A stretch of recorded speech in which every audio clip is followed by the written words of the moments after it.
नमस्कार दोस्तों, गौरांग शाह बात कर रहा हूँ जियोजित फाइनेंशियल सर्विसेज से। और बाजार इस हफ्ते का ब्यौरा आपके सामने लेकर के उपस्थित हूँ मैं। और हमने देखा कि पिछले हफ्ते जिस तरीके से बाजार में थोड़ी बहुत रिकवरी हुई, उसी का रुझान इस हफ्ते जब सोमवार की सुबह हमने शुरुआत की तो मजबूती के साथ शुरुआत हुई। और देखने की बात यह है कि ये मजबूती अभी जब इस सोमवार दोपहर की साथ में बात कर रहा हूँ आपके साथ, तो वो मजबूती बनी हुई है।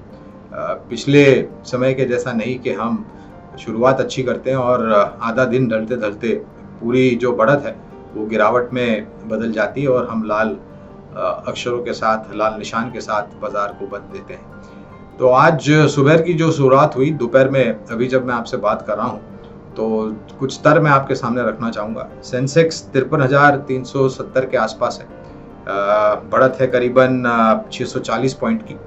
निफ्टी कामकाज कर रहा है 15,900 के करीब, करीबन 200 पॉइंट की बढ़त के साथ। और निफ्टी बैंक कामकाज कर रहा है 33,950 के आसपास और वहाँ पर बढ़त है करीबन 320 पॉइंट के आसपास की। तो ये बढ़त बहुत ही अहम स्तर थे जिसको निकाल करके सेंसेक्स निफ्टी दोनों कामकाज कर रहा है। और हमारी राय में अगर निफ्टी स्पॉट 16,000 के ऊपर बंद दे देता है और उधर टिक पाता है तो शायद थोड़े बहुत ऊपर के तरफ के दायरे हम और देख सकते हैं। लेकिन हमने एक अच्छी रिकवरी देखी है, तो हो सकता है कि आने वाले कुछ दिनों में थोड़ी बहुत मुनाफा वसूली भी हो और उस वजह से बाजार थोड़ा बहुत नीचे भी आ सकता है।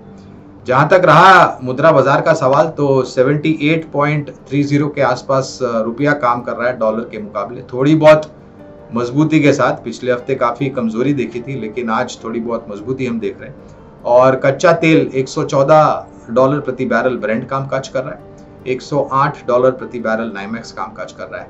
और यहाँ पर हमने बहुत अच्छी गिरावट देखी पिछले हफ्ते।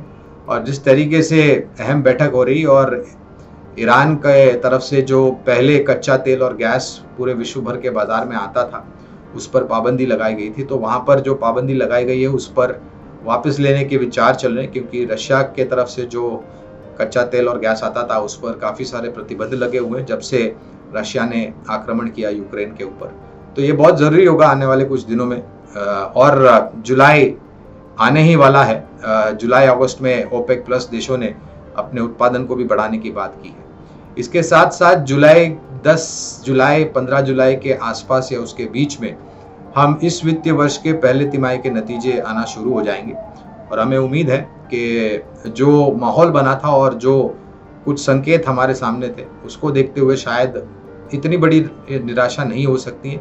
कुछ क्षेत्रों के आधार पर, खास करके सर्विसेज इंडस्ट्री में आपको रुझान बेहतर जाता हुआ दिखेगा, क्योंकि वहाँ पर कच्चे तेल की मार सीधे तौर पर नहीं होती है। सर्विसेज क्षेत्र का सवाल है, मतलब होता है IT क्षेत्र, banking, NBFCs, life insurance companies, telecom service providers companies वगैरह वगैरह, हॉस्पिटल्स वगैरह वगैरह। तो यहाँ पर आपको शायद थोड़ा बहुत रुझान बेहतर आता हुआ दिखे। लेकिन जो कच्चे तेल में उबाल आया था उसकी मार अप्रैल में जून, जो 3 महीने हैं बनते हैं इस वित्तीय वर्ष के पहले तिमाही, जो नतीजे आएंगे, तो मैन्युफैक्चरिंग साइड पे मेरे ख्याल से थोड़ा बहुत असर आपको हावी देता हुआ दिखेगा। खास करके जो कमोडिटी से जुड़े हुए क्षेत्र हैं, मिसाल के तौर पर मेटल्स एंड सीमेंट, यहाँ पर शायद थोड़ा बहुत असर ज़्यादा हो सकता है। जो उबाल हमने कच्चे तेल में आते हुए देखा था अप्रैल में और जून में, हो सकता है आंकड़े भी थोड़े बहुत उम्मीद से नरम आए और हो सकता है कि शायद दबाव रह सकता है। हमने एक बहुत ही नीचे तरफ का दायरा इन दोनों ही क्षेत्र में काफ़ी समय से देखा है। एक क्षेत्र जो है जो उत्पादन से जुड़ा हुआ है, FMCG, fast moving consumer goods, यहाँ पर शायद थोड़ी बहुत जो छवि है वो थोड़ी बेहतर हो सकती है, क्योंकि अच्छे बारिश को लेकर के मांग ग्रामीण और मध्यम ग्रामीण भागों से फिर से लौटती हुई दिखाई दी है। और मैं उम्मीद करता हूँ कि FMCG क्षेत्र शायद थोड़ा बहुत बेहतर रुझान कर सकता है। ऑटोज में मिला जुला सा रुझान रहेगा। और हमने कुछ कंपनियों ने, मिसाल के तौर पर आज बजाज ऑटो ने घोषणा की है कि वो अपने जो प्रोडक्ट्स हैं उनके दाम बढ़ा रहे हैं, क्योंकि लागत खर्च और सेमीकंडक्टर यानी कि चिप को लेकर के कुछ दिक्कतें। और यही नहीं, इसके पहले मारुति ने, टाटा मोटर्स ने, महिंद्रा ने भी अपने दाम बढ़ाए थे गाड़ियों के, वाहनों के। तो बहुत मेरे ख्याल से रोमांचक रहेगा इस वित्तीय वर्ष की जो पहली तिमाही नतीजे आएंगे उसका विश्लेषण करने के लिए और आंकड़ों को तोड़ने के लिए। और ये देखने के लिए कि कौन सा क्षेत्र बेहतर करता है इस दबाव भरे माहौल में। जीएसटी काउंसिल की बैठक की घोषणा हुई है दोस्तों कल, यानी कि 28 तारीख और 29 तारीख को दो दिन के लिए जीएसटी काउंसिल की बैठक होगी। वहां से क्या उभर करके आता है, क्या नीतियों में बदलाव किया है, क्या जीएसटी के जो कर के दर हैं वहां पर कहां पर बढ़ोतरी की है, कहां पर कटौती की है, उसके आधार पर मेरे ख्याल से कुछ क्षेत्र के ऊपर आपको असर आता हुआ दिखेगा।